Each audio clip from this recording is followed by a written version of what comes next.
gets on my screen, I don't get the chills. I don't get the, oh my goodness, what's he going to do next? Why do you have to get chills?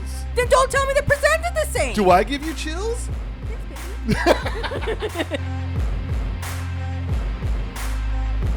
One of us is wearing the shirt of a former world champion. It's not you. Oh, this is not how we start this. This is exactly how we start this. Welcome. What? He didn't blow the game yesterday. It was Derek Brunson's pass to... You blew the game. You blew the game. It was Derek Brunson's pass to John Starks, who was there courtside, but not actually still an active Nick. Who? Derek Brunson? What did I say? Derek Brunson? Jalen Brunson. There's things that Derek Brunson in baseball or something. Well, anyway, I want people to know you blew the game. You jinxed it. And I just blew his name, too, so whatever. Anyway, former world champion Kenny Omega, former guy Patrick Ewing. I don't know. Was he in the Hall of Fame? Did he actually make it to the Hall of Fame? Icon. Okay. To New York. Legend. I'm a Knicks fan, but great. Bring home a trophy. Patrick Ewing. Bring home a trophy. Not a basketball podcast. Anyway, I am the Sprite Zero of pro wrestling, Chris Robinson, and this is the Bill Cosby of pro wrestling, Antonio Robinson. Is that not? That's what Tony Khan did. I thought one person's a beverage, the other person's a known pervert. Is that not? You could have picked any other pervert, though. I could have picked any other pervert. That's going to be a gift that I make in the show. Woo! Coming in hot. Ripping on Patrick Ewing, calling you Bill Cosby. Let's just end it right there. Now you're really being mean to me. Speaking of which, welcome to You're Mean to Me. Oh, that's how I have to start every show. I have to insult you horrifically. Chris insults me regularly, by the way. Oh, no. People come here for your takes on things.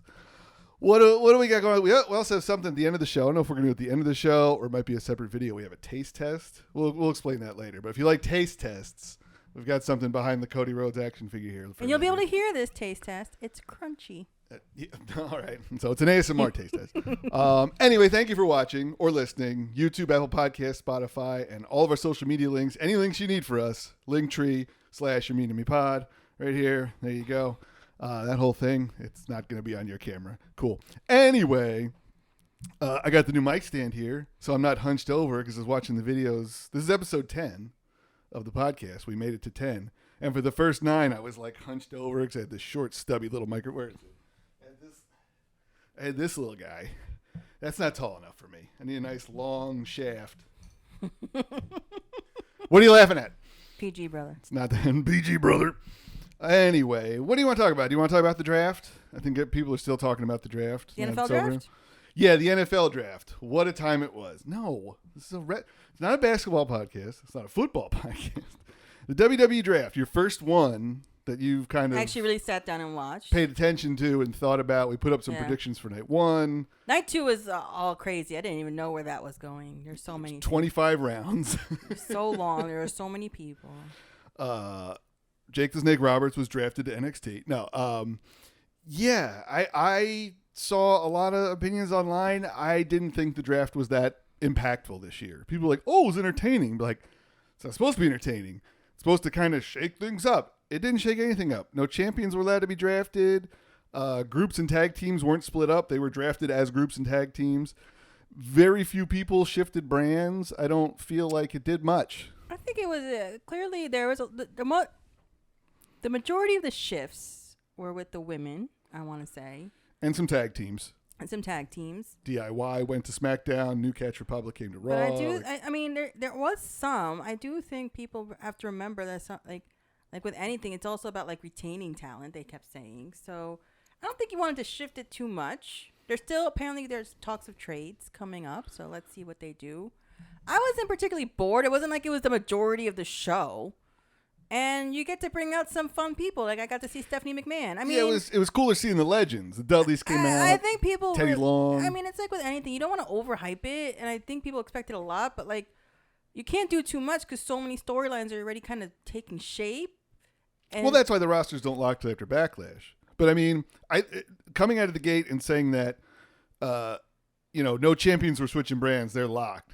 That's kind of what the old thing was. Oh my God, a champion's going to switch brands. Is Damian Priest going to get broken up from Judgment Day?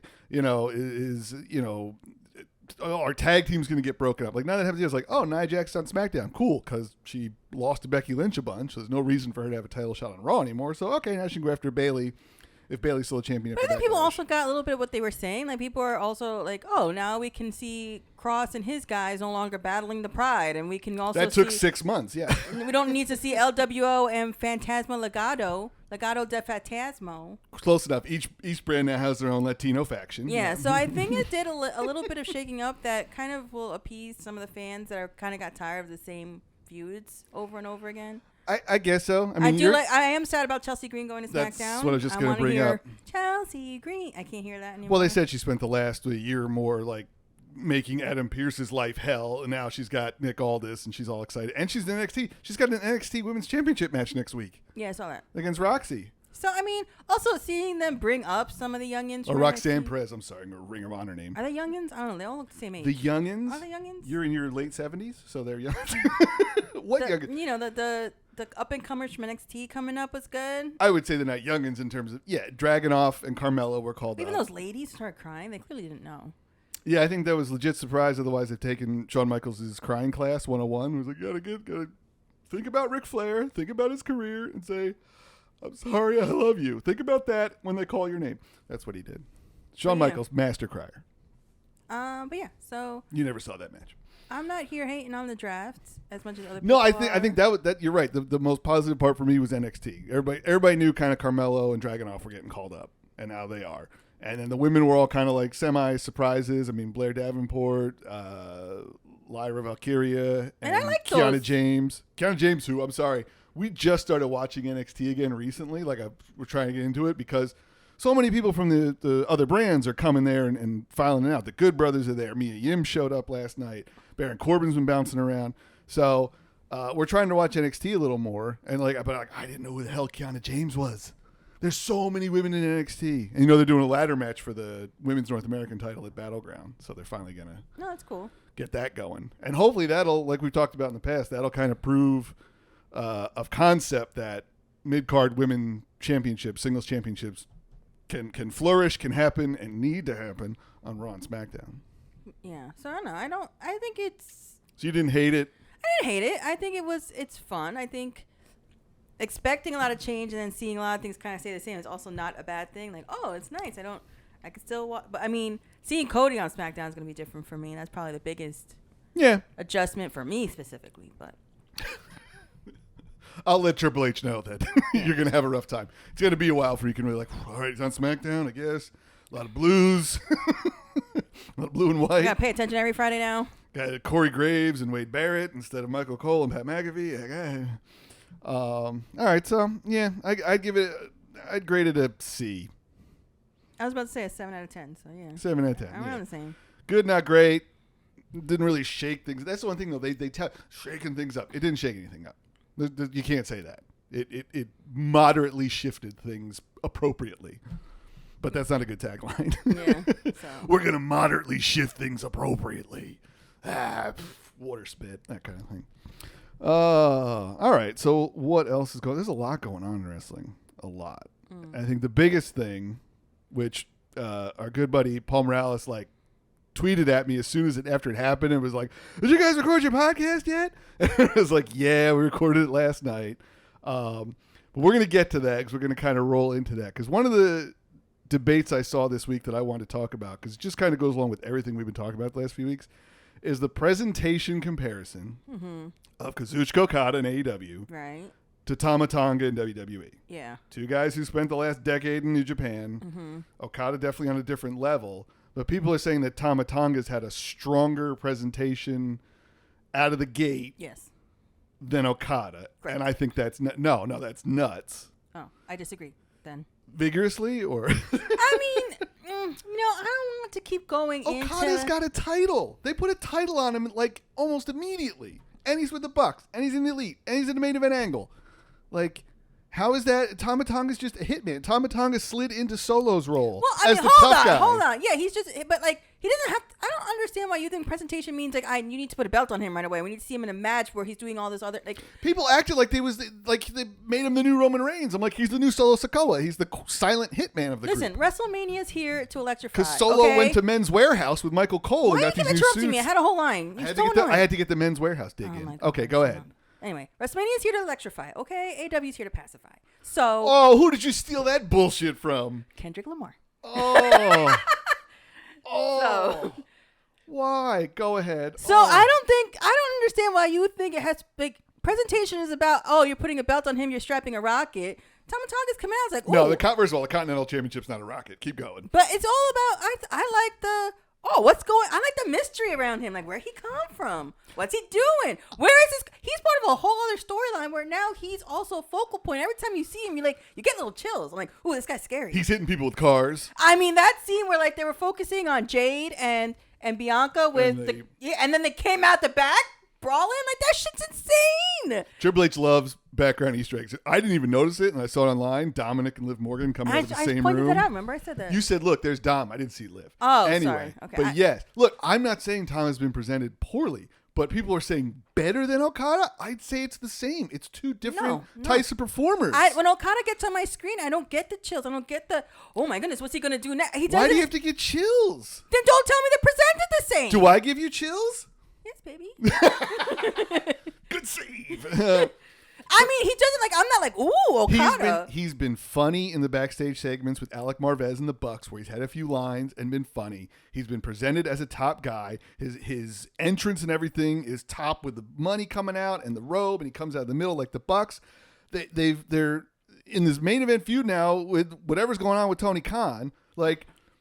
In the same way Tom is in the Bloodline, which is a main event thing. I think the issue with AEW is when they get these free agent signings, they overhype. So anything below what expected with the overhype. Leave the cats out of this.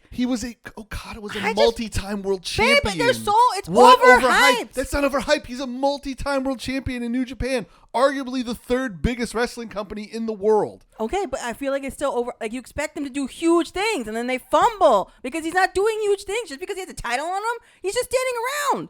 I wanted to see Okada again on Saturday. This motherfucker didn't come back out. Oh, you don't want to see Okada. So let's roll right into that then. All right. Hi, baby. Shaking the thing. Hi, my little minty man. I'm gonna cut all this out. No, you gotta keep the cats in. My dad says he wants to see more cats. Yeah, she's knocking the friggin' microphone around. Hi, bud. All right, so then let's segue into what happened last week. Let's get into it. Tony Khan, who you've called a pussy on this podcast. Hi, Tony. Took a tombstone pile driver, a Meltzer driver, a TK driver, whatever the hell you want to call it, in the middle of the ring, cementing Jack Perry's comeback as a heel, and in the Elite and the Bucks pretty much showing that they want to take over. So what do you have to say now? Do you still consider Tony a P? USSY. Mr. Khan, I take back what I said. You are no longer a pussy. However, I have now been captivated. I was on the edge of my seat.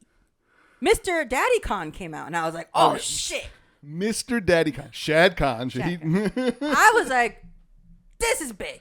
Mr. Daddy Khan. They're doing what I want them to do. A big moment. And there was a cliffhanger. You left me wanting more. And here's where our disagreement begins. Hold on. Shut up. Then Saturday comes. I'm at my mama's house because, KJ was sick and I was trying to not get the germs. And we're watching and I'm texting you like, where the fuck is all this? He was not on there with his stupid neck brace. Kayfabe it all weekend. On ESPN, NFL Network, getting a whole bunch of press for... He was building it up. AEW. He was doing everything right. Even with the Weinstein thing, which I didn't agree with, but it got him attention. Bad attention, good attention. Great line. Bad publicity, right? Great line. I'm over here like, you got my attention, Mr. Khan. And Saturday came, and you weren't there. The Bucks weren't there. Okada wasn't there. Nobody was there to give me a taste of what I wanted, which was the story. Look, I agree with you that they should have done something on Collision to further it. But I understand why they didn't, because they're waiting for Kenny Omega's return this week on Dynamite, which is the next part of the story. So they made you wait a week. They wanted the Dynamite audience to follow it they kind of view these things as two separate shows. I know there's not a split roster. I know there's not a hard split and that stuff, but that's just kind of, I think, the way they were thinking. So I get it. Should they have done something? Some comments from Jack Perry, some comments from the Bucks. All they did was have Shivani announce that, Tony's not going to travel until he's all healed up. Frankly, I would have had Shad, maybe some comments from Shad Khan. Like what happened to my son? Like, I can't believe this. Like I need answers and justice, and I'm bringing back the cleaner. Anything. I didn't need a whole thing. You could have come out and just shown the Bucks coming in one of their obnoxious vehicles and say, we handled business. We'll discuss it later on Dynamite. Like, tune in on Dynamite, whatever. Roll up in their Cybertruck. Or like a pre-recorded promo. They love them pre-recorded promos over there. But bottom line is, you're going to be watching Dynamite tonight because you're giving them one last chance to be like, what happens next?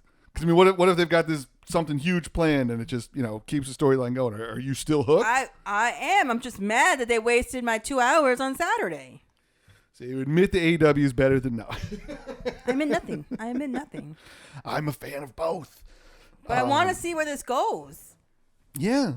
But why didn't people you are keep still it going? shitting on it. People are still shitting on it. That's the best part. I don't think it's great. I think it's What do you mean I think it's great? Tony Khan has never taken a bump before. He's just been Mr. Special Announcement, Mr. Announcing tickets are on sale or this or that. Him taking a bump isn't like earth shattering. I'm just like, ooh, this is. I think the story is. Well, what did you say was your favorite part of the whole thing? Was when Shad Khan came out. Yeah. That kind of added a realistic moment, like, oh shit, this wrestling angle just took a spin into reality because his dad, the true owner of AEW, came out and was like, what happened to my son? Like, yeah, it's like kind of like when The Rock kept saying Mama Rhodes. Like, it's like, ooh, this is getting personal. Well, Mama Rhodes didn't take a tombstone this is pile real driver. drama. Like, that would have been awesome. Like, not all drama's good Oh, drama. can you imagine if The Rock just gave her the people's elbow or some shit? It was probably like a 70-year-old Cuban woman. Anyway. Yeah, so I don't know. After he was done peeing in bottles. Oh, my God. Well, I gotta talk about it. All right, so you liked something from AEW. We're still both. We're also on the same page about we can't believe that they didn't have, and this was another universal opinion, that Swerve didn't cut a promo on Dynamite, but he wrestled at an Eliminator match, which meant nothing, and they continued to just ruin Kyle Fletcher. And then he wrestled a match, an amazing match on Collision against Claudio Castagnoli, and cut a promo beforehand in which he called what the Bucks did a bitch move. So he kind of like threw his name in there too. Like when they talk about, who's going to be his opponent, Double or Nothing.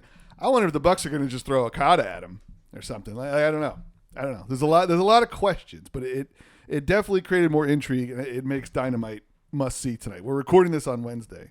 I might throw in a little reaction video, like I did before. Yeah. So just watched Dynamite after recording the podcast, and the first few minutes of Rampage, as Kenny Omega returned and promptly had the shit kicked out of him by the Elite. No big surprise there. People I know were saying like, oh, maybe he's gonna be the general manager, and for a second he was like, oh, I'm an EVP, like I could, have the same amount of power of you guys, and then they beat the crap out of him, stretchered him out, beat the crap out of him on the stretcher. I mean, I get what they're doing. The Elite are just going to run roughshod over AEW until somebody steps up and takes them out. Clearly not going to be Kenny at this point. Maybe Hangman? I don't know. Good continuation of the angle, but still nothing like earth-shattering. Just kind of like, yep, that's kind of what I expected. We're not going to do Backlash predictions. There's only 5 matches announced so far. I think you said 6. You said they announced Liv and Becky, or you? I thought that someone said Liv is getting her title shot. I haven't seen a graphic for it. You keep moving this because it has to be in front of your face, not off to the side. That's how microphones work. Anyway, so the last thing we're going to talk about before we do this taste test that we've teased, and really better deliver or you're fired. I live here. It's just be me and the figures. We keep saying this is a wrestling reality relationship podcast. So the whole reason for the reality part is the Real Housewives of New Jersey, which is coming back this Sunday. And they released the first 7 minutes of the show on social media, on the Bravo Instagram. And it was just a bunch of nothing that wouldn't make me want to watch the show if I wasn't forced to. So, first of all, who forces you? What? Yeah, I watch it on my own. What did you think of those first 7 minutes? Besides the fact they were boring as fuck.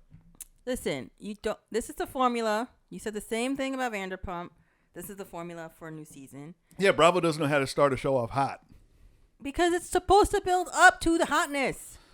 You got to come out of the gate with something more. You got to create intrigue out of the gate. The intrigue is started. Listen, Bravo's not stupid. These things where like they make it to the bloggers. This stuff is released through like some insiders and whatever. So they already have things bubbling up on the social medias about what's going to happen and what's unfolding. So we already know what to anticipate. But we have to wait. We have to let it build. We have to see the conversations. This is also about their lives too. So, like, we're going to see them send their kids off to college, to the University of Delaware. Wow. The University of Michigan. Kids going off to college. Are we going to see them put things in boxes? Yes. Wow. First of all, I love watching Teresa and her daughters. So, shut up. It came off super boring. There was like a barbecue. They're like, isn't our grandmother great? And okay, like, well, that Grandma. was the Fudas. The Fudas are always fucking boring. Can you then believe why this? on the show? This asshole, John Fuda, goes on Two T's in a Pod and says... I don't know what that is. Oh, it's another Bravo podcast. Okay. And says, he's Teresa's storyline. And I was like, this fool coming out here trying... Is this a heel turn for him or has he always been a heel? I don't know. It depends on who you ask who's a heel. Because I don't think Teresa's the heel. I think Teresa's the face, but a lot of people think Teresa's the heel. So it depends on who you're asking. She's the Roman Reigns. What? But like not bad at Roman Reigns. She's Roman Reigns. She's the leader of the Italian bloodline. But she's not a heel.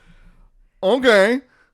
How is she not a heel? How is she not the one that went to jail, that flips She tables? didn't do anything illegal. Her husband did. That everybody hates. That Who hates her? She got friends. Wasn't she on a show called like Villains or some shit? Or Traitors or something? Wasn't she on like the House of Villains. House of Villains? She's on a fucking show called House of Villains. You're telling me she's not the heel. Okay, fine. She's not the Roman Reigns. She's the Tiffany Stratton. No. She's the amazing diva who's like, oh, she's so great. But she's a heel. Tiffany Stratton, who's been up for a cup of coffee, already getting title shots and doesn't even have a real gimmick besides saying it's Tiffy time. And she's not wearing a watch or a giant Flavor Flav clock. What are we doing?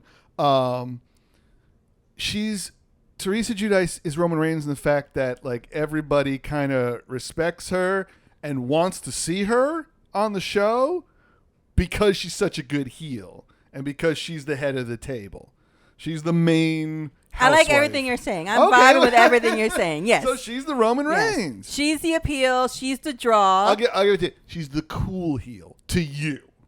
Yes. You like her, but she's kind of a shitty person. Listen, I acknowledge the Queen of New Jersey, okay? So. But you got to give me something more out of the gate. Like can you imagine? You haven't been watching for 14 seasons. They're not appealing to you. The same way you tell me AEW doesn't care about me. So after 14 seasons, they can just give up and do whatever the fuck they want. That's how they've always done the formula. You gotta ease into it. It's a shitty formula. Okay, so then you gotta watch. They're not here for you. They're here for you. They've been doing it for forever. It's not here. We're not here for you. Well, shouldn't they want husbands and the male audience to want to tune in? Do they want it to just be women watching? There's men on the show. They want us to relate to them. They want me to like relate to Louis, Teresa's husband, and be like, "That's a cool guy." Like, no, he's a weirdo. He's a weirdo who threatens people very passively aggressively. Oh, you're gonna get what's coming to you. Oh, you're gonna see. Oh, don't you worry about it. That's Louis. That's what he sounds like? That I don't know. He's definitely not the wise man. He's not the Solo Sikoa. I don't know what the fuck he is, but he's the Jimmy Uso. He's the Jimmy Uso. Like, I guess you're here, so we have to use you. You're not the best Uso we got, but I don't know. I think it look, I get released in the first 7 minutes. Yeah, it's going to appeal more to you and all the mega fans and all the bloggers. And it's just the intro. The episode's going to end at the birthday party in Cranford, New Jersey, at our favorite place, the Vine and Oak. Yes, we frequent restaurants that the Real Housewives of New Jersey go to. Hold on, we frequented before it was a Housewives. Yeah, we beat them to the punch on that. Yes, but I have walked the same streets as Teresa Guidice. So we've mentioned that in the show before, but yeah. So we're very excited for Sunday. It's pretty much we got Backlash on Saturday, Housewives on Sunday. Whoo! What are you gonna do? You're gonna need a nap. I gotta take Monday off. It's a big weekend for me. I have to tally you down, hose you off after Sunday. We might do a little reaction video. Throw that up as a short to get your initial reaction after the first episode, my initial reaction, and then go a little more in depth on next week's show. Yeah. Something like that. I hope people can't hear our dishwasher in the background. They probably can. Anyway. Because you've All kind right. of given up on Vanderpump at this point. Vanderpump sucks. It's the same thing every week. I just want to get to the reunion where they're all screaming at each other and they all watch the show and be like, you can't believe you said this or did this or blah, blah, blah. It's just boring at this point. It's the same shit every week. Tom Sandoval sucks. We're all trying to avoid him, but we all kind of want to be friends with him. What do? We're going to piss Ariana off. Oh no. I don't care. And we tried watching The Valley. Holy shit, that was terrible. Oh my God, the first half hour. Could not give less of a shit about any of those people. And I know, again, you got to kind of be an old school Vanderpump head because they kept showing flashbacks to these people, their time in the past seasons of Vanderpump. But again, like that's the thing. Like the editing, I don't know what it is, but it's just like nothing grabs my attention. It's a very slow moving, drawn out, like conversationalist Maybe that's why we storyline. like different things because I feel like you said, AEW out the gate with Okada, put a belt and blah blah. I like the slow build. I like to anticipate. I like things to like keep me. Tama has come out hot. Hold on, I'm comparing just in general to like things. Okay. I do like the slow build. I like to like sizzle a little bit, right? Well, I yeah, like you the like slow Cody's burn. 2-year story that took forever, and now AEW takes one episode off. And you're like, why isn't the next chapter of the story happening? But I didn't need a lot. I just needed a taste. What's happening here? Don't turn That's not your the voice. fire off completely. I want to keep the burn going. What's happening? That's your voice, I guess. Either I sound like a Muppet or I sound like I don't know what the hell that was. Yeah, sometimes you come off like Beaker. But you kids out there, that's a Beaker Muppet Show reference. All right, let's do this taste test before we wrap up the show. Let's do like a pseudo wrap up. Thank you all for watching, for listening. YouTube, Apple Podcasts, Spotify. You can follow us all over social media, TikTok, Instagram, Twitter, you name it. Linktree/YouMeanToBePod for all those links. So what are we taste testing here? All right, so these have been, I don't know if you've heard of Tongulu. No. I'm pronouncing that improv. So it's like. Sounds like a made-up word. Well, it's Chinese. Okay. I think. Well, let me. All right, you talk. I'm going to show the camera. All right, so it's like fruit that you dip in like melted sugar, but this is kind of like a step up. I've seen it all over the social medias where like people dip it in like different candies that have been melted. So it's grapes and pineapples. Oh, God. There's a Sour Patch Kid? There's she sprinkled some candies in here. This is a local lady, Lee's Love Sweets. Local to where? She lives in Woodbridge. All right, Woodbridge, New Jersey, near Yes. where we are. And so I bought some from her, and these are covered in blue raspberry. I let them thaw a little bit because you have to keep them frozen. And what is grapes? Yes, this is grapes. These round ones are grapes. And they're a little sticky right now. Little sticky. I know. I wanted to thaw them. I think they thawed too much. So now we take a bite. And this is just candy? So it's in melted candy, and it's blue raspberry. I got the blue raspberry one. Mmm.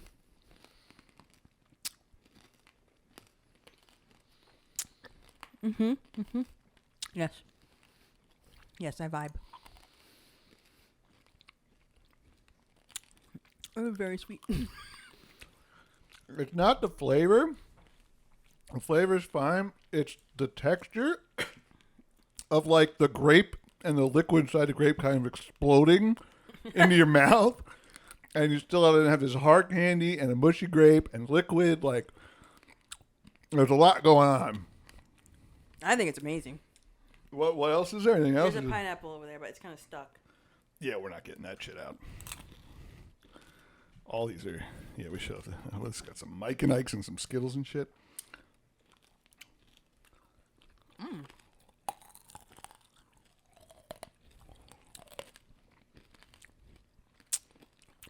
I think it's good.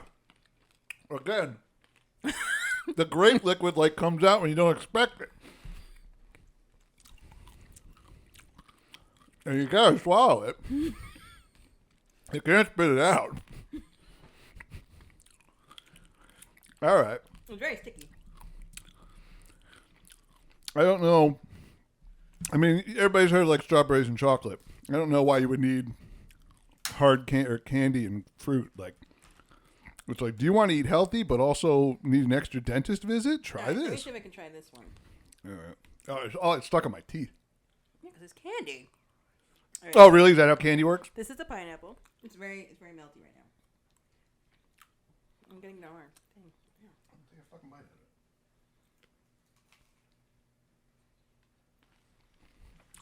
How's it taste? It's very sweet. I like that better. It's still juicy, but you don't get that burst in the back of your throat like with the grape. Oh, good. Keep it in the freezer. You can't like you have to get it from this place, don't you? Or there's other places that what's it called? There are other people who sell it and make it. They're usually like independent owners on like chain. What's it called again? To what? B Love Sweets. No, then but you said I thought it was like called like Tua Lingo or Tangulu, but it's called candy thing. okay. So candy fruit. Mm-hmm. It was a weird way to end the podcast. I like it. Oh, finish this one. All right. You go nuts. A nice burst of pineapple and pure fucking sugar. Nice burst of diabetes. Vitamin C and cavities all in one. All right. So yeah, well, I mean, yeah, we're gonna do we'll do a backlash thing. But the thing with backlash is, I don't think anybody's losing any titles because it's all coming off WrestleMania stories. Why would you have Bayley or Cody or Damian Priest lose their titles after less than a month? Like, that'd be absolutely absurd. Or about like a month. That'd be absurd. So it's kind of like, backlash is fun. France gets to see a nice show. That whole thing. That is inappropriate. Saying ha. No. Oh, I'm sorry. I went for cartoon French people. Love you, France. No one in France watches this show. All right. So, yeah, try this stuff. I think it's good, but Chris is picky. I would rather just have the candy part. With the fruit. I guess. I don't know. Like, trying to make it healthy. Why? Who gives a shit? All right. Thank you for watching. Thank you for listening. Linktree/YouMeanToMePod. And we'll see you next week. Say goodbye, Tony. Bye, Tony. Or candy.